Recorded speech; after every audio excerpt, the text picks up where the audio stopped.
আসসালামু আলাইকুম। সকল জাতির কাছে একটা প্রশ্নটা হচ্ছে, প্রতিটা বাড়ি থেকে ৫ ওয়াক্ত নামাজ এক আল্লাহর বান্দা যদি মিস করে, তো আমার পক্ষ থেকে বা সংসদের পক্ষ থেকে এক ওয়াক্ত নামাজের জন্য ৫০০ টাকা করে জরিমানা, এটা সংসদ থেকে আইন পাশ করা হোক। এটা কে কে চান অবশ্যই আপনারা কমেন্ট বক্সে সাড়া দিয়ে যাবেন, আর ভিডিওটা আপনারা দ্রুত শেয়ার করে ছড়িয়ে দিবেন। আমি চাই সংসদ থেকে ৫ ওয়াক্ত নামাজটা বাধ্যতামূল্য করানো হোক, আর সংসদ থেকে মহিলা মা বোনদের জন্য পর্দাটা বাধ্যতামূলক করানো হোক। কেননা সংসদ হচ্ছে একটা আইন আইন পাশ করার রাজধানী।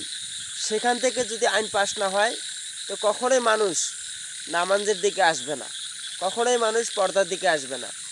তাই আশা করি সংসদ থেকে এই আইনটা পাশ করার জন্য আমি সবিনয় অনুরোধ জানাচ্ছি। আসসালামু আলাইকুম।